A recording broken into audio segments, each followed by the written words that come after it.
course he did.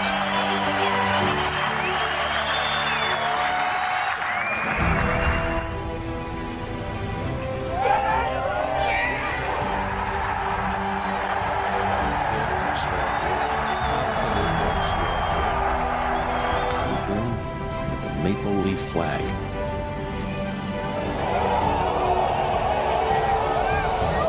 Good pace. Are you serious? Oh my goodness! Glorious and free! Gotta meet one of these two Europeans.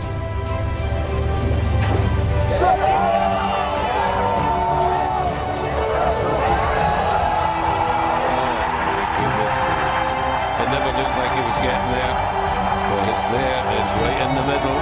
Look at Ram on the other side of it. He's all the way back. Kepka conquers the PGA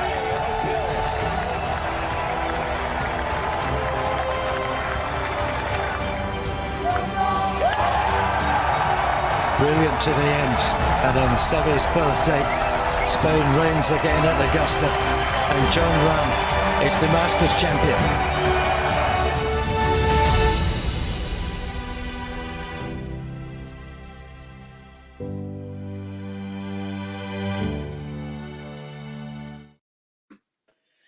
Yes, Golf DFS fans, welcome back to the Putting for Dough show. It has been a few weeks. We've had a couple of little things that have cropped up, of which some have been documented on our socials in recent weeks. Mark has returned from Italy with his doctorate and PhD degree in medical science, as we found out today on the chat. That's probably best left unsaid.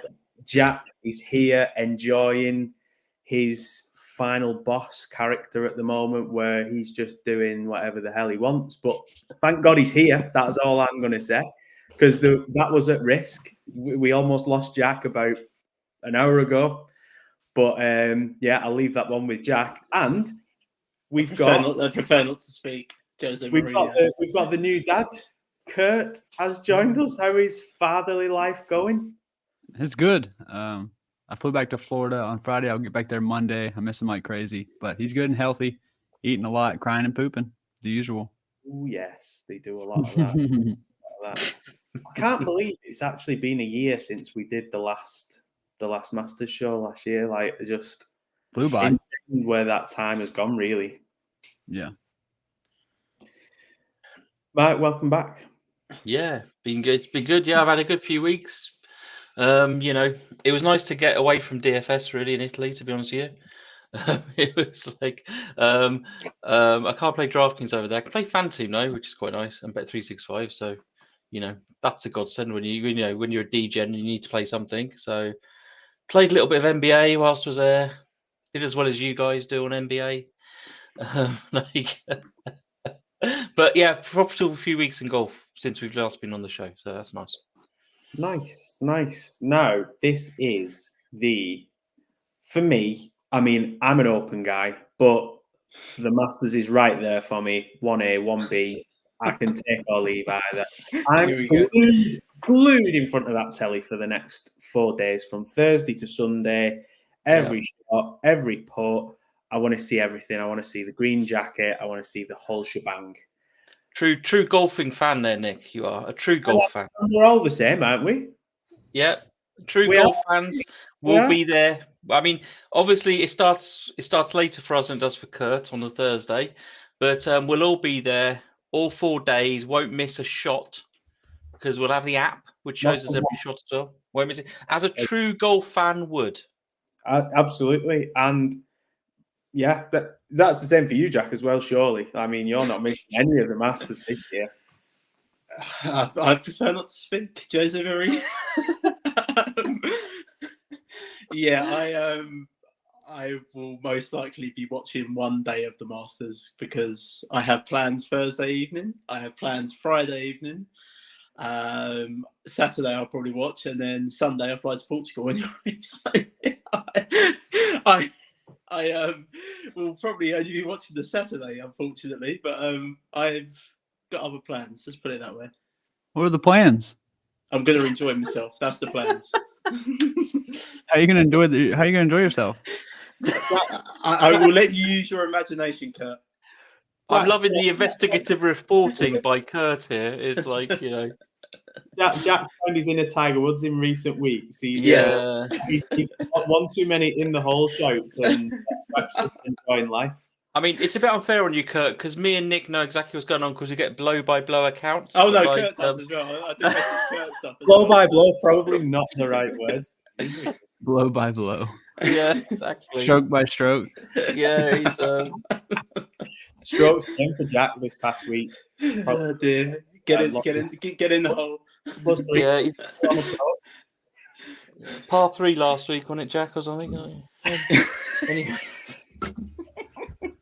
Jesus. God, this is such a self-indulgent Coming into Sunday, Mark, I think he was, but then one over on the Sunday as well. So yeah. It's I can't keep up. I mean, I hope somebody's checking his scorecard at the end. It's like, you know, he's not going to Jordan get going on. DQ'd. Yeah. We should probably talk about golf at some point today. we should. But no, seriously, in all seriousness, like it has been my fault the last couple of weeks that we haven't been on. I did put a social media thing out. Bit of a change in my life at the minute. So yeah, we'll leave it at that. But yeah, there is a little social media video out there, and if anyone does need any help, then you should go and get it. But then also go and enjoy yourself after. yeah, just be careful if you're organising pints with Jack in a pub. You could end up drinking on your own, sadly, but you know, that's my final word on it. That is my final boss. I told you earlier, your baby face has gone, and the final boss has been engaged. Yes, mate. I'm quite glad that these apps wasn't around 18 years ago or 17 years ago. Put it that way. Here for it. Well, let's just talk Masters then. Well, anything on last week? Yeah, I had a good week last week. Now you're going to let me talk about that. Yeah, I thought you did. Yeah, I got a $100 milli ticket. I won one of them. I'm up to 3 tickets in the normal $10 milli as well. So yeah, I had a good week, won some money, and yeah, one of my better weeks in recent weeks because my head hasn't really been in the right place to play DFS. And yeah, that was a good week last week. Very good. I also enjoyed Rory getting everyone excited for this week. Getting them, you should just be prepared for the ultimate letdown this week. Is it going to happen again? What, he's going to let everyone down? Yeah, he will. Fair enough. Well, back at Augusta, reigning champ John Ram. Saw earlier, I've not really seen much of the press conferences. Saw something earlier online that he was looking a little bit fed up with all the live questions he was getting. Which is par for the course. It feels like whenever there's a major and these guys come over, the questions are still there despite it being 12 months later. But yeah, we're at Augusta Masters. Jack, course preview. There isn't really much else to talk about. Let's start talking about the course and these golfers. I mean, this course needs no introduction. This is the mecca of all golf courses for any golf fan. Augusta National in Augusta, Georgia. It's a Bobby Jones and Alistair McKenzie design. It's par 72 at 7,545 yards long. Water comes into play on 5 holes here. It's ryegrass fairways, ryegrass rough, and bentgrass greens. Used to be Bermuda greens once upon a time, but been replaced with bentgrass over the years. The historic sort of winning scores around here are around 13 under par, and I think the cut mark probably it'll linger around 2 over, 3 over, around there. Normally does. So yeah, like I say, it needs no real introduction. This place is one of the most iconic golf courses on the planet. Where are we? The course officially opened in 1933, as I said. It's been evolving ever since. It's been lengthened to, accommodate new golf technology. It was originally just 6,800 yards long, and now we're up to 7,545, like I say. The fairways have been tightened. The greens have been changed to Bermuda, like I said, from Bermuda to bent grass, sorry. And that was all in the major overhaul by Tom Fazio in 2002. The fairways here are also cut in the same direction towards the tee boxes. So the balls tend to land, and once they land, they just stop like very quickly rather than rolling out on these fairways. I'm sure everyone's seen the video of I think it's the British guy showing the speeds on the greens with the Ken Brown. Yeah, have you seen that? That's just nuts, isn't it? Like the one that's going downhill, it just doesn't stop. It looks like it's going to stop all the way. Like 30 foot, it just like keeps going and going and going. And the one that's coming back up, it'll literally just like can barely move. Exactly. I'm so sad I watched it twice to check that he used the same angle, because he's got that device. Yeah. And it could be two different slopes. And I was just sort of like, no, he's chosen. This is a trick. This is a magic trick. He's done, But no, it was as it looked. As I say, like the greens are some of the fastest sloping greens seen on planet Earth, and they can dry them out as well because the sub-air system here is elite. So if we get a load of rain, they will dry these greens out and make them fast and firm again. The iconic three holes here are Amen Corner, hole 11, which is actually my favourite hole on this golf course, is a par 4. It's 505 yards long. It's got a guard. It's got a pond guarding the green on the front left. You see a lot of bailouts shots to the right on that hole on the second shots in because people are just scared they're going to stick it in the drink there. And the green actually slopes towards that pond as well. So even if they do bail out, right, that third shot coming onto the green is not actually particularly easy. It's the hardest hole on the golf course as well, just behind. So it's the second hardest golf course on the second hardest hole on the golf course, just behind number 10. And yeah, like I said, that hole is probably my favourite hole on this golf course. Then there's the iconic hole 12, par 3, just 155 yards long. I mentioned it every year about Jack Nicklaus, what he says about that hole. He says, stick it into the centre of the green, go over the bunker, just always put it there. Tiger Woods does it every time. But then you see, we've seen meltdowns on this hole over the years. Jordan Spieth comes to mind. I think Brooks Koepka done it. Francesco Molinari's done it. We've seen them all go at the pin on Sunday, and then they roll back into Rays Creek. And then end up walking away with double bogey most of the time on that hole. That's a lot of Masters' dreams have died on that hole. And then there's hole 13, which is a par 5 at 545 yards long. It's a dog leg to the left. It also features a portion of Rays Creek that runs through it that guards the green, and that will gobble up anyway with second shot into the green there. This hole has actually been lengthened over the last couple of years. They took it back 35 yards on the tee box. Bought some property on the golf course behind, I believe, to take that back a little bit further.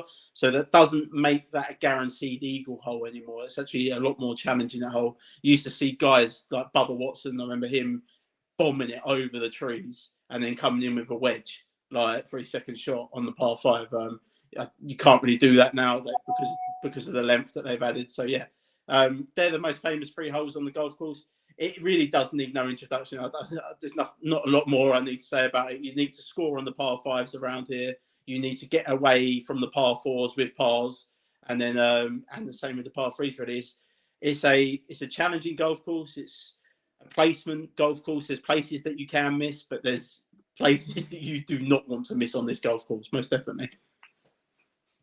There's definitely there's a way to play this course, and we've seen in recent years, even with the way that technology and swing speeds and swing mechanics have changed, that you can't just come along and bomb a course like this, even though it's relatively long at 7,545 yards, as you said, Jack.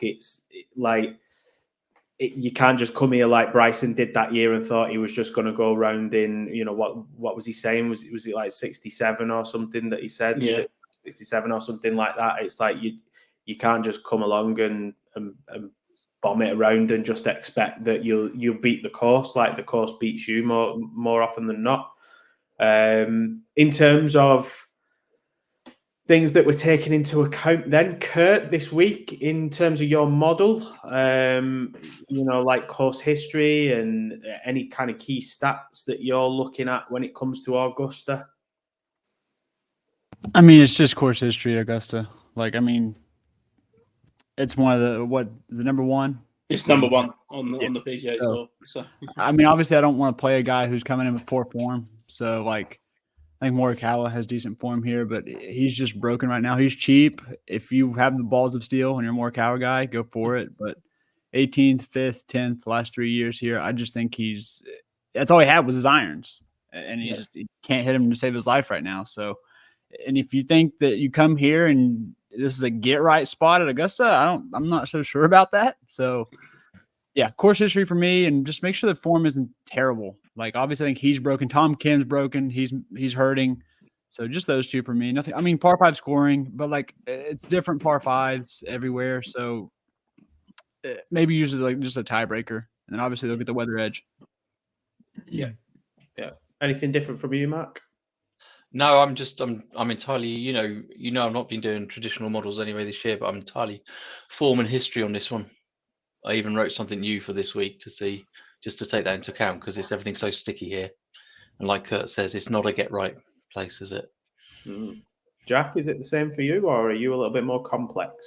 No, I've got my complex model as usual, but it fared me well last year. I had John Rahm on that last year, so we'll go with it again. Strokes gained approach for me, it's always an important stat that we look at, especially and even more so around Augusta National. The sloping, speedy greens and runoff areas create extremely small landing spots that ultimately give the golfers the best birdie chances. So approach for me is key as usual. Strokes gained around the green, the runoff areas, like I've just mentioned, around these greens. I just mentioned it there with hole 11. They bail out to the right on that second shot a lot of the time. You see it all the time, and then it's a par 4. The third shot is going to be a chip. So you've got to be good around the greens around Augusta. That's why Cam Smith normally does pretty well around here. He's a good short game player. Driving distance, I'm looking at a little bit. Proximity bucket from 150 to 175. Proximity from 175 to 200. I'm looking at some strokes gained putting on bent grass, strokes gained putting on fast greens, and then I'm looking at strokes gained putting inside 10 foot. Also the par 5 scoring, like we've mentioned, and course history. That's my model this week. Ooh, big. Yeah, I'm kind of more leaning towards the Kurt and the Mark camp. I'm looking at history, more so like you said, Kurt, people that have got form coming in. I'm not just going oh right, well he plays the course well. He's had good results in the past, good stuff. Let's look at him. I'm looking at recent form, probably not much outside of the last maybe 4 or 5 tournaments. Just kind of like a really small sample size. I just want to know who is in form right now, because I know that there's some players who might not show much form if you're looking over, 32 rounds, 36 rounds, plus 50 rounds, whatever. But there's players that have found form recently that have discovered that there was a weight in the club, for example, like Matt Fitzpatrick has. So, people like that might not crop up on models looking really good, but in recent form is there. So I'm looking at that, and then there's just a couple of metrics that I've got my eye on as well. Approach, like you said, Jack, every week. Players that are good around the green. Not much more beyond that. Putting sort of, because of how difficult it is to put here, but I mean, I wouldn't necessarily discount Scheffler for that reason, for example, though he has done well with his putter recently. But, again, historically, if you were looking at the last kind of 30-odd rounds, 50 rounds, that wouldn't look great. That doesn't mean I'm discounting people for that reason, because it is the most variable stat. So let's talk some golfers then. So Scheffler is the highest priced. Yeah, I was going to say, we do have a cut here as well this week, so people know. And to be honest, you could probably take 15 to 20 players down the bottom that have got no chance. So, it makes it a little bit more easier, I think, this week. Having said that, I did play Zalatoris last year, and then he withdrew before the event started. Cheers, mate. You know, it's a good point actually, that, Jack, because every year there's always someone that's priced down at like 6k, 6-1, 6-2 that you're expecting absolutely no chance they make the cut, and they scrape through the cut. You know, like, yeah, there is, but I'm talking about guys like Olafon. oh yeah, They're you're not gonna make the you're not cut. going to play them, but it's always interesting to see who it is every year. You like Fred Couples is you know, is he going to be there on Saturday and Sunday? He's not going to be making a dent in the Masters itself. He's not going to be making a charge at a green jacket there this weekend, but you know, it's like it's always interesting to see. There's always someone at the bottom that a nice cheap play, and if you do plug them in and get lucky, then you know it's fair play. But I'm not taking that chance. Yeah, so golfers wise, then this week, Scotty Scheffler 12,100, closest to him, John Rahm at 11.2, Rory 10.8, Brooks at 10.2, and Wyndham at 10. That's everyone with 10Ks. As it stands at the moment, the ownership looks like it's drifting more towards Scheffler, as you would expect, though I suspect nearer to lock that might disperse a little bit. But what we're thinking here at the top, fellas, what's the strategy? We're just playing Scheffler, or I'm not playing. Fair enough. Yeah, I still this could burn me like anything.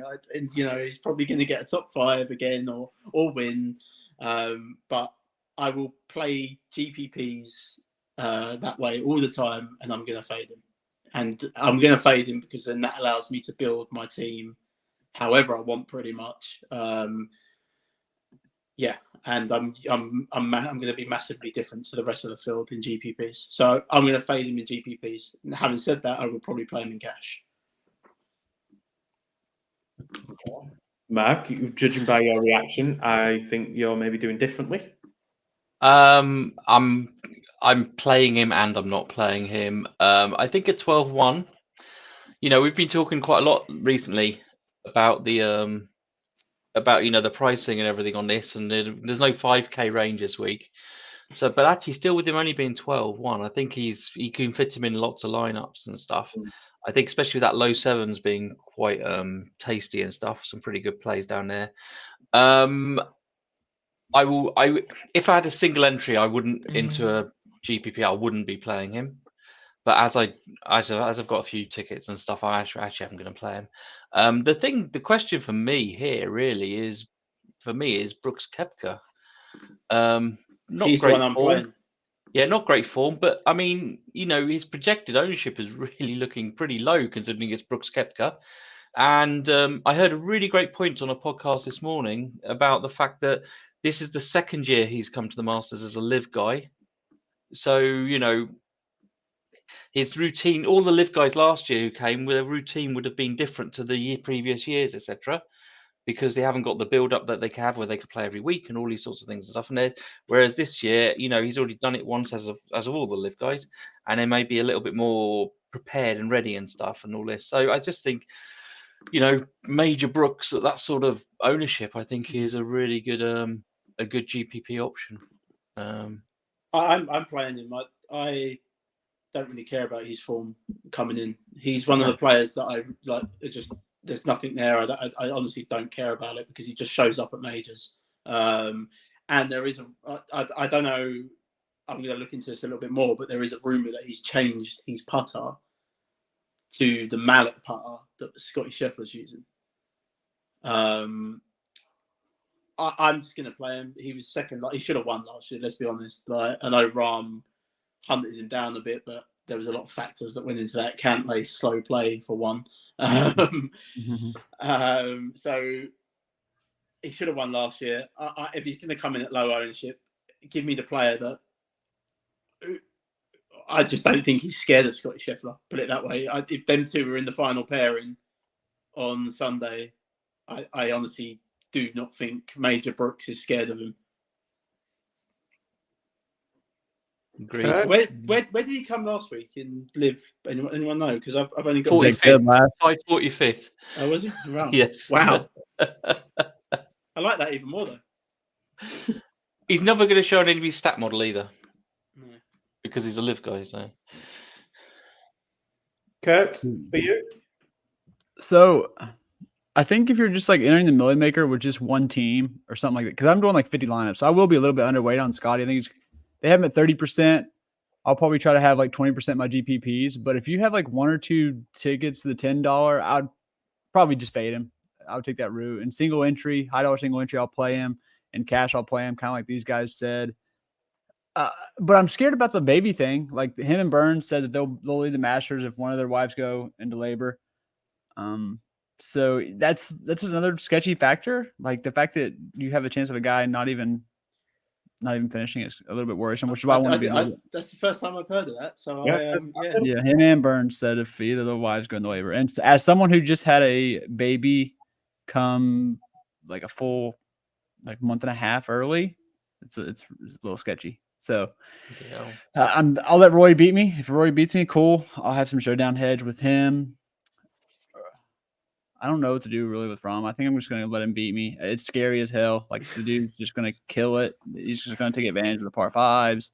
I mean, I'm just hoping he gets like 7th or something, and I can do enough. I'm also on the Brooks train. If I had to rank these top 4 10K guys, I'm not playing Wyndham Clark.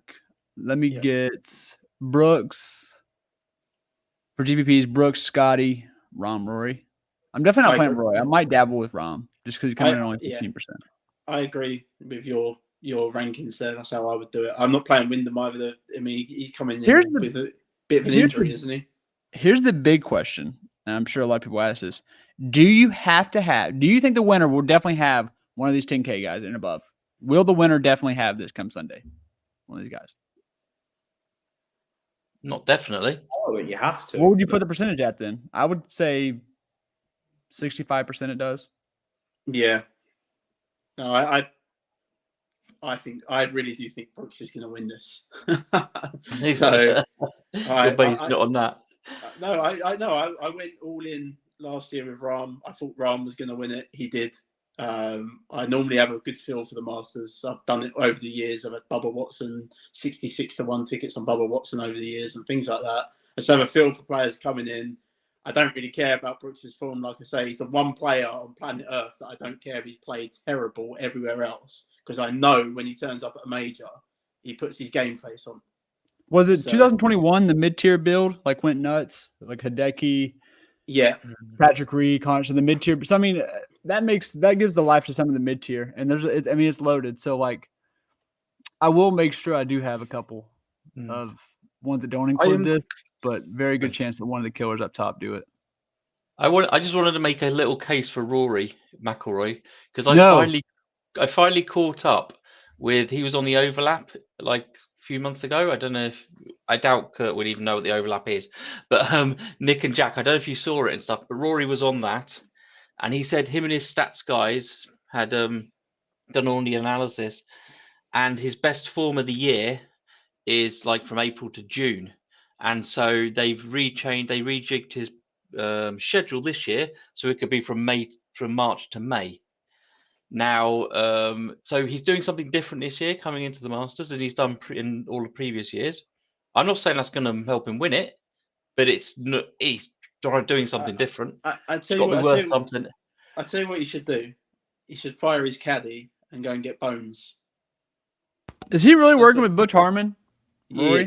Yeah, he is. Jesus Christ. I'm going to be straight up. I'm probably going to have a little sprinkle of all these guys up top besides Wyndham. I'm going to be I'm doing like 50 to 60 lineups, so full transparency. I'll probably dabble in all these, and I was going to completely fade Rory, but if he actually is working with Butch a little bit. I like that story a little bit as well, because if you remember, he went through something similar beginning of last year. He went through something similar, but with Brad Faxon. He got Brad Faxon on board, and he sorted out his putting. He was knocking everything down up until pretty much the last day of the Open, where he couldn't sink a putt to save his life. But yeah, I do like the story there. I like the narrative, but at the same time, like he's had a lot of attempts at this, and he's come close, but never kind of got over the line. And he looked pretty good this last week, and his game is looking a little bit better. But yeah, I'm not playing him. There you go. I'm putting it out there. I will not play him. If he We beats kind me, of he knew beats that, me. Jack. We Good kind of luck. knew that, Jack. Good luck. It's a trap. I'm telling you, it's a trap. Good luck with it. Good luck with him rallying on Sunday and getting you a C10 finish. Good luck with that. Might be all you need. Yeah. you It won't be won't. watching that regardless. It won't, because one of these top guys is going to win, and it's not Rory McIlroy. Is the injury to Wyndham Clark, the supposed injury, the only reason why you're not going there? I don't. He's never seen this. He's never played Augusta before.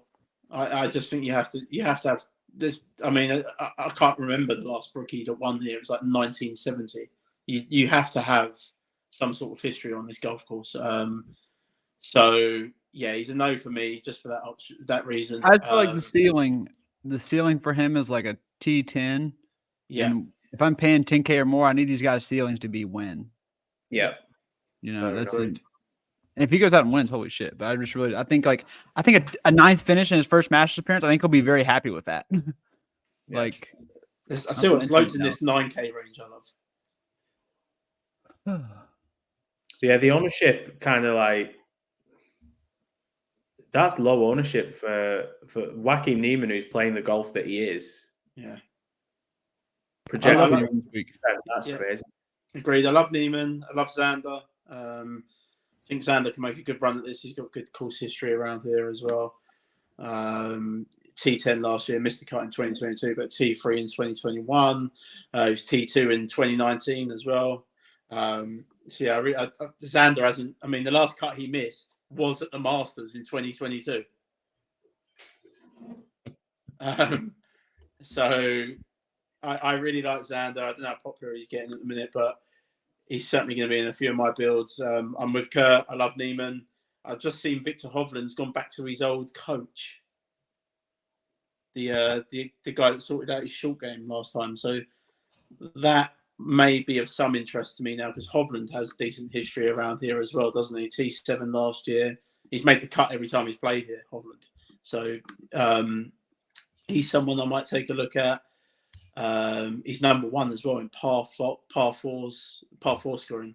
So I don't mind Hovland. I'm not playing Cantlay. It's just got too much going on. Same as Spieth. They're both in the PGA board of directors. We saw what that done to Rory last year. I'm not playing either of them too. Zalatoris, no way. He's just playing terrible. I don't care about his history here.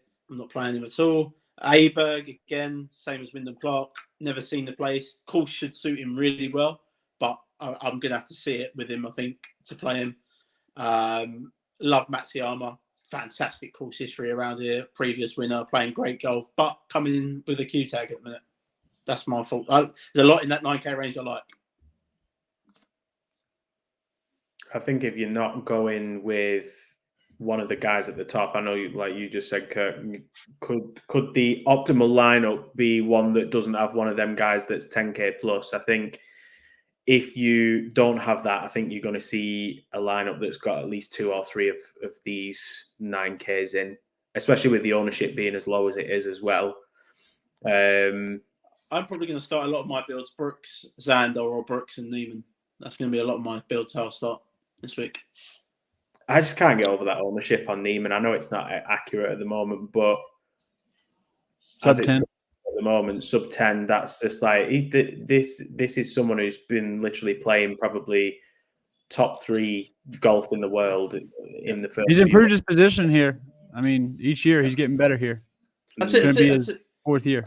I'd say what it is people just hate Liv, and then they get it. They cloud their judgment. They're like, oh no, I can't play that guy because he's a Liv player. I hate Liv.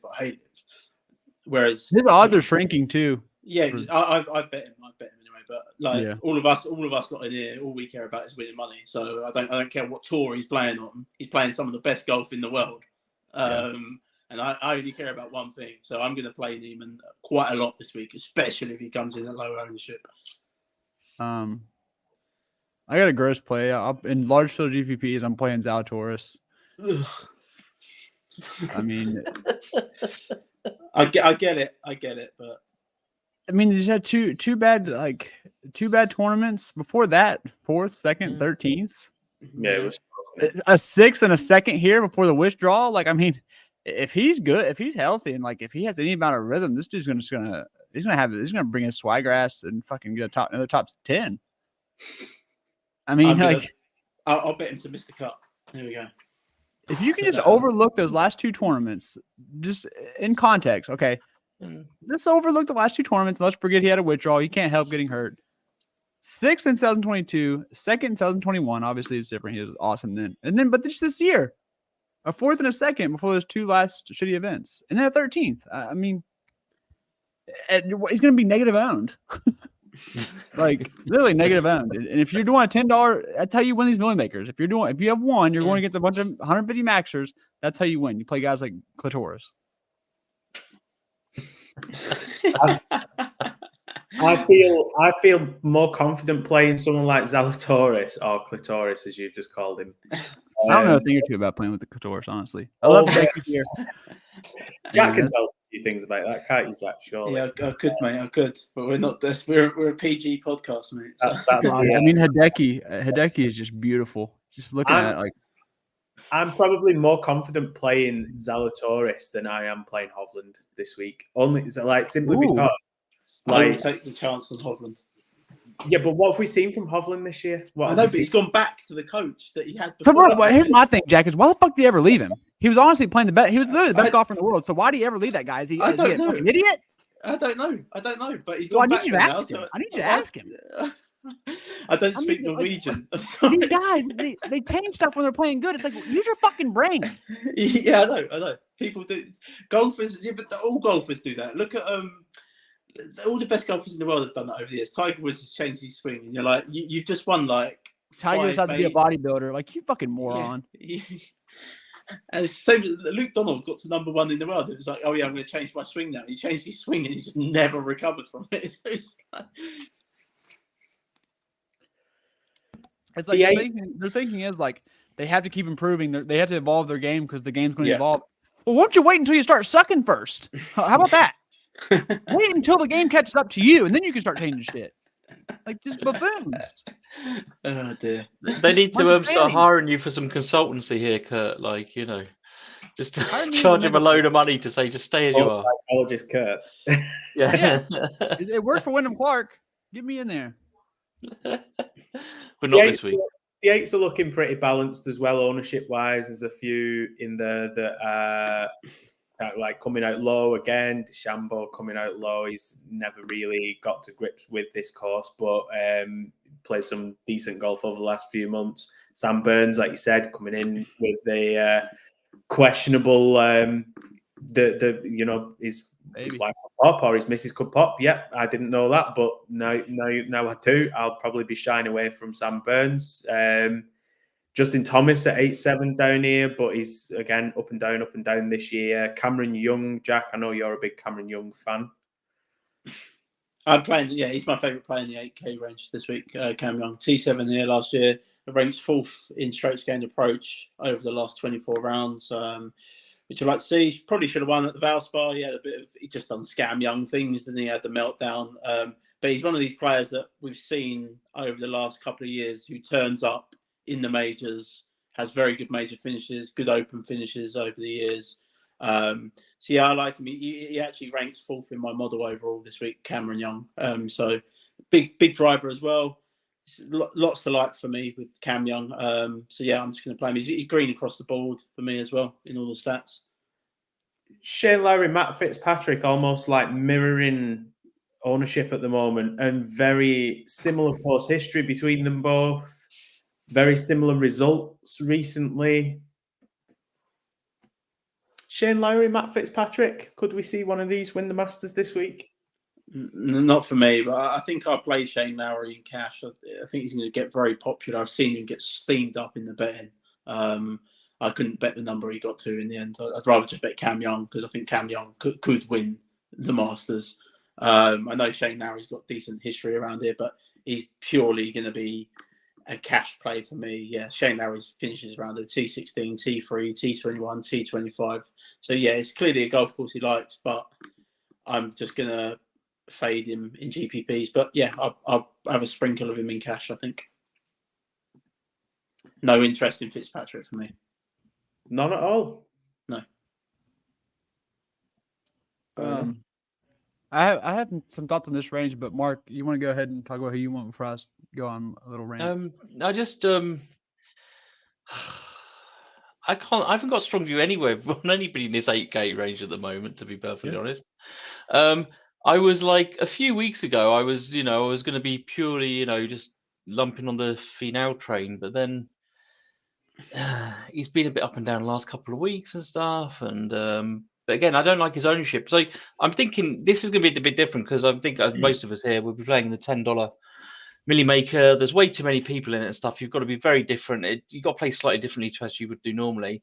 And, normally you don't have to really worry massively about your ownerships and stuff because, you only need one or two which are different. But here, this week, you might need to be a little bit more different or more leverage than normal. And so, yeah, I've run my stuff and balance bills just aren't coming up for me at all. So I haven't really seen masses of the 8Ks in my lineup so far because they're really stars and scrubsing, which are kind of ending up at the top. And when I say scrubsing, I mean in the sevens, like old school, not like the old, like the new school 5K scrubbing. There's a part of me that for the same reasons I like Brooks, I feel I've got to like Bryson. I know he's not really ever done well here and stuff, but I don't know. It's just one of those things. Let's be honest, if Bryson suddenly did very well, none of us are going to be here next week going, "Oh, that was a big surprise" and stuff, because it's a major and stuff, and he's a big character and all that sort of thing. He's been playing well. He's been playing well to live, yeah. But he's got pretty awful course history and stuff. So yeah, I don't know if I'd ever go so bold as a Brooks and Bryson lineup though. That might be too much for me. Just go full live lineup. Yeah, exactly. Wacky Neiman as well. Here's my thought on this range and I might be Galaxy bringing this, but from 8,300 to 8,900, I don't feel comfortable with any of these. And I don't know if maybe other people feel the same. So I feel like someone in this range, in my opinion, maybe gets juiced up. On paper, maybe it's Tony. I think it's going to be Tony.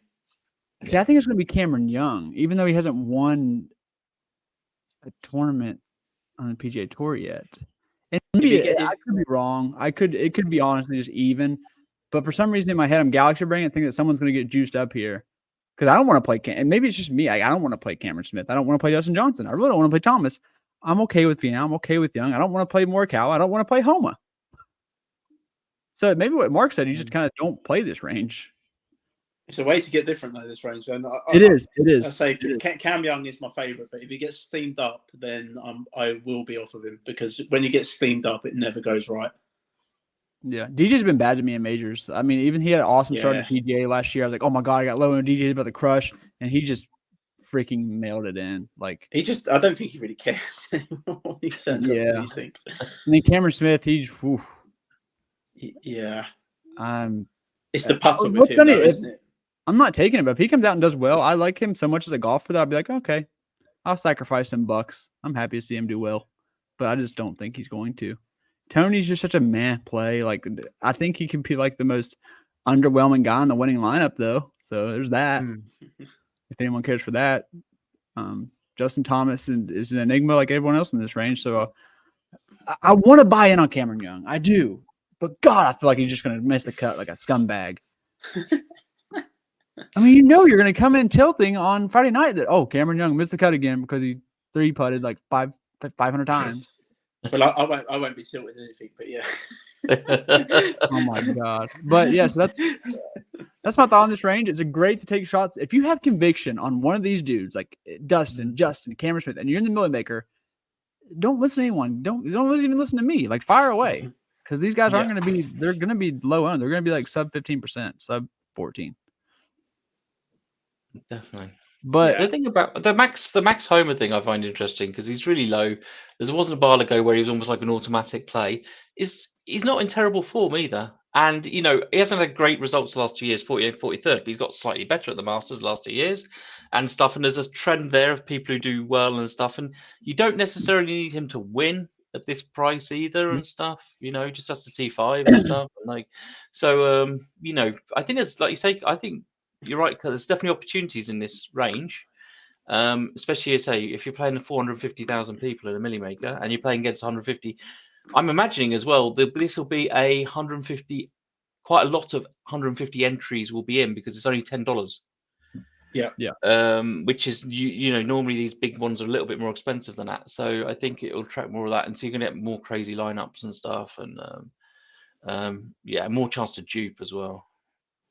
Should we just quickly whiz through the 7Ks and the 6 and then just try and do a couple of builds? Yeah, look how long we've taken already. Yeah. It's like I thought we were ahead of schedule at the beginning because we went straight into it. Oh my god. Minwoo Lee, by the way, is dealing with flu and a fractured finger. So do not play Minwoo Lee. Nick will still captain him in everything he can. I really like Fitz this week. I love Fitz this week. Fitzpatrick. Love Fitzpatrick this week. Yes, Kurt. I'm on it. Fitzpatrick this week as well. I thought I was missing something when Jack said he's not on him. I'm well on Fitzpatrick this week. Put that weight back in his driver. Jack just hates all the English dudes. He also hates golfers who've ever done him wrong, like Zalatoris and stuff. Sub 8K Fitz, especially when Theegala's gonna get all the ownership. I just back golfers that win. I like winning money. I don't play golfers that don't win. Yeah. I mean, he's a major champion in the past 2 years. I mean, that's more than what. It's fine. He's not winning the Masters. Maybe he can get me. What did he get last year? He can get me a top 15. I'll take a top 15.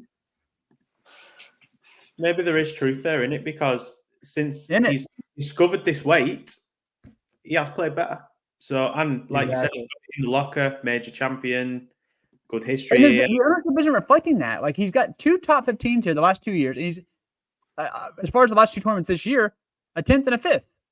Yeah. And the ownership isn't reflecting that for sub 8K. It's just, I think it's a good ownership play. Theegala is going to be 1,000% owned. The guy's awesome, but I have so many rainmakers. I'll just fade.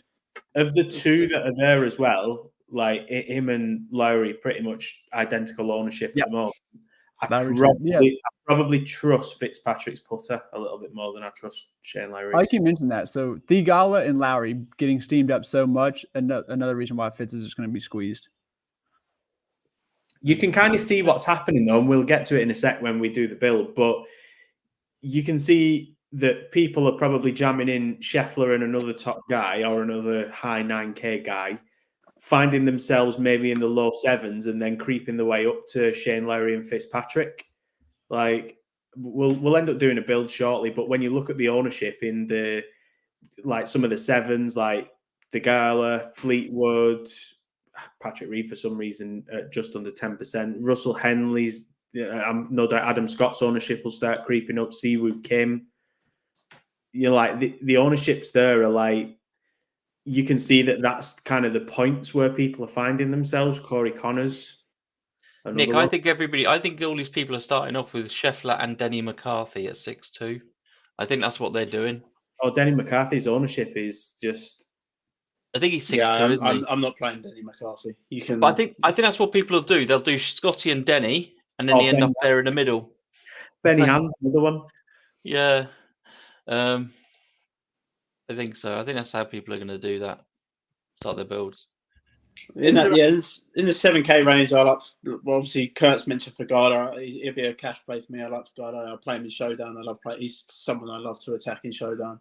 I play Hatton, playing good golf still on Live. I think people forget that this guy was one of the top 5 golfers on the PGA Tour last season. Down here at a stupid price, really. So yeah, I like Hatton. Tommy Fleetwood, I play. Always does okay. He's decent. He had a good week last week as well at the Valero. I like Patrick Reed down there. Corey Connors, as we've mentioned. Going down into 6Ks. I like Siwoo as well. Always like Siwoo Kim, playing good golf this year as well. Nick Taylor, I like down there at 7K flat. If you come into the 6Ks, I like Chris Kirk. Got course history of T23 here last year. Sepp Straka, back-to-back made cuts at the Masters. Has winning upside as well. Sepp Straka down there at 6-7. Keegan Bradley, former major champion. Got good course history here as well. that's my sort of take on them guys down there, really. And if you really wanted to get my favourite real cheap guy would be Charles down there. Former winner, made the last 4 cuts here. Schwartzel? Yeah, that would be my favourite cheap guy if I was to go down there. I don't think I'm going to have to go down there with the way I'm building this week anyway. Shit, I'll play Histune over him. That's fair. Histune. I'm not even going to try and say that name. Right, should we do a couple of builds? Definitely. Why not? Definitely. You got your DraftKings up, Nick? Or your No. mine up? I run the show. I set it live. I put the videos on. I don't do the DraftKings. All right. Well, my phone's going to go loopy now. Thanks for this. Right there. Oh God, here we go. Oh, God. Sorry, I'm waiting for the code. There we go. I'm on. Here we go. Let's find the golf contest. This is really good, you know. Are you gonna let me in? Sergio this week too. Yeah, Sergio as well. He's playing good golf as well, isn't he? On Live. Had a good start to the season. Sergio, he's lost in playoffs. I like Sergio. I like Sergio as a bet, each way bet. I don't normally bet each way, but 100 to 1, I'm not turning that down. Right, how do you want to start? Do you want to start a Sheffield build and see what happens quickly? Put Sergio in it. Right, let's go Scheffler and Sergio then. What is Sergio? Price. 6'2". Sergio, 6'2". 6'3", something like that. 6'8". 6'8", Right, close. Yeah, I've got him. Right, so Scheffler Garcia is $7,775 on average per player left. So Play your you favorite like low Fitz- 7K. do you want to play Fitzpatrick? You did like Fitzpatrick at 7-9. Everyone. Play one of our favorite low 7K guys and see what it does. Okay, let's go to. I like Siwoo Kim at 7-1. I do too. For Siwoo. Yeah. Right, that takes you up to 8,000. Do you want to stick Fitzy in this one? Yeah, we can. And then that takes us up to 8,050. So we got another cheapy 7 guy in, then we get up into the higher 8s, I suppose. And then we'd be a bit different then. Taylor or Kirk, maybe? Kirk was 6'9". He's 6'9". Right. That gets you up to 9-2. Willie's. Clitoris! Or Hideki, probably. Hideki would be safer, but Clitoris for fun. All right, okay. Well, I don't hate that build. Scheffler, Garcia, Siwoo, Fitzpatrick, Kirk, and Zalatoris. Yeah, don't hate that at all. Do you want to? Should we try the Brooks Neiman build quickly? Yeah, let's do that, definitely. I gotta run these. So that leaves us 7,550 left if we start with those two.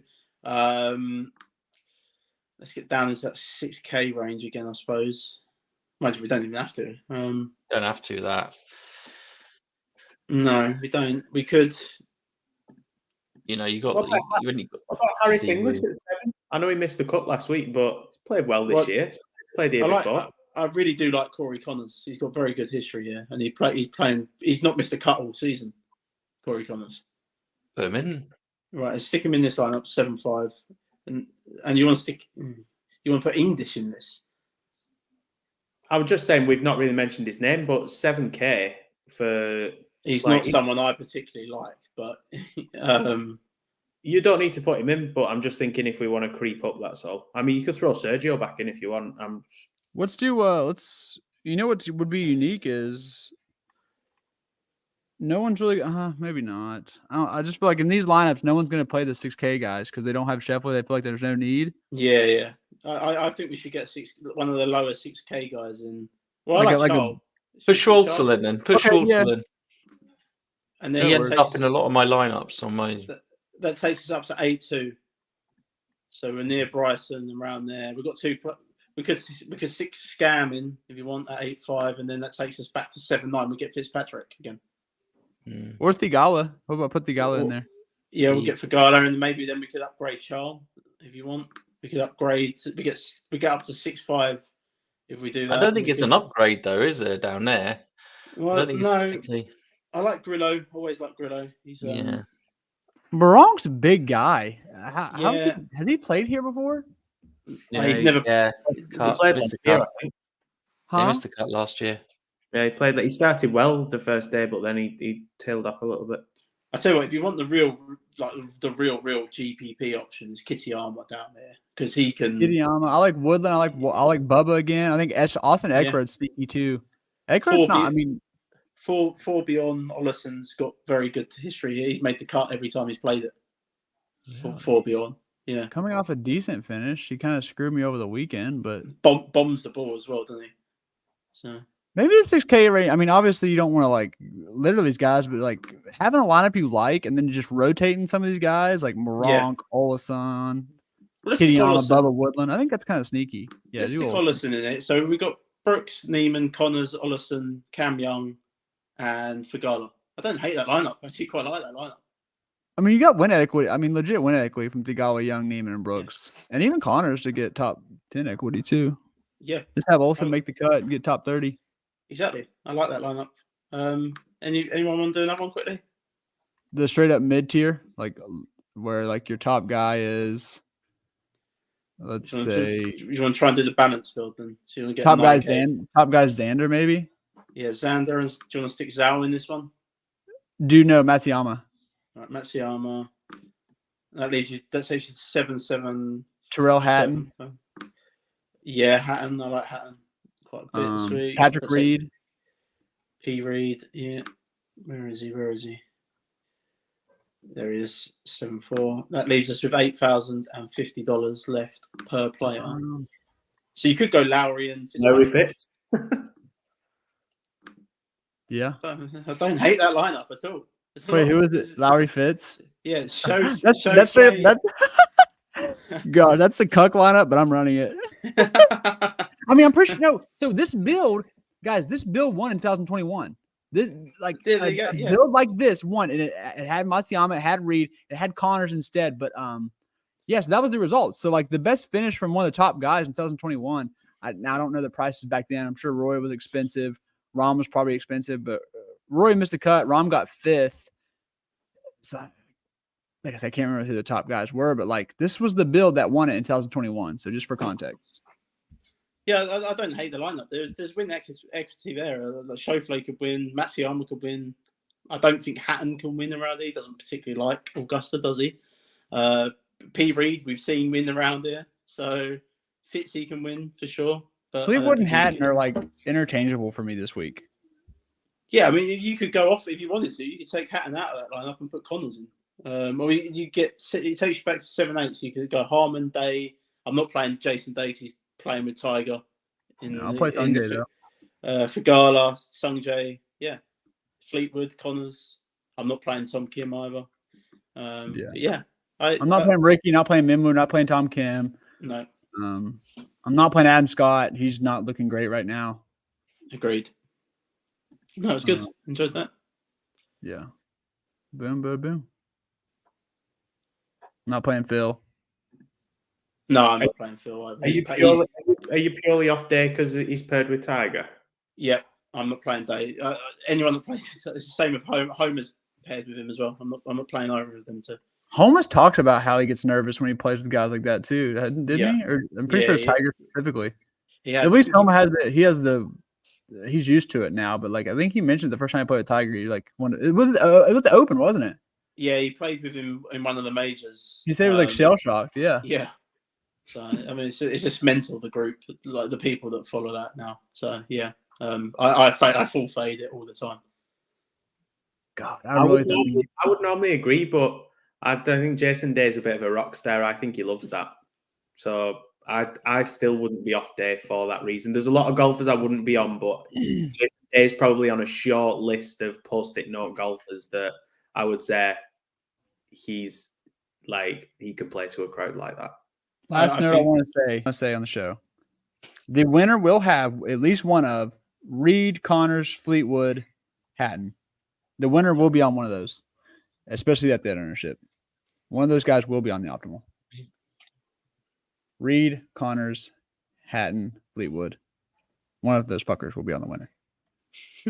Hopefully it's Hatton, and hopefully we get a nice little tee box video of him shanking a drive into the trees or something, and like he did at Live last week. That is a funny video.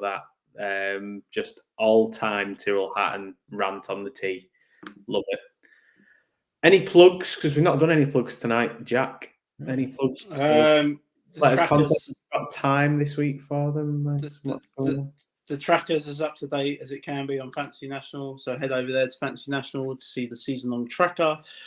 I will update my live stats as well tomorrow, so that'll be all up to date for usage at the Masters if you want to use it, or unless you're one of these guys that doesn't play live guys because you're just a bit weird. The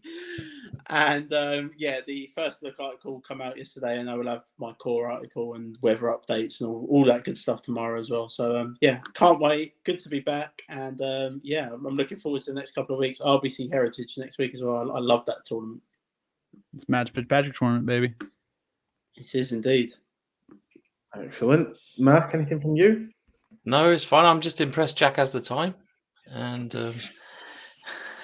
only tomorrow. Kurt, thank you as always for coming on. Absolute pleasure having you on, and hopefully you'll be on again in about another 4 or 5 weeks when we come to the next major. Absolutely. Hopefully we're talking about the winners we had in the Masters too. Yeah, fingers crossed. Hopefully Jack's caught up on the highlights by then.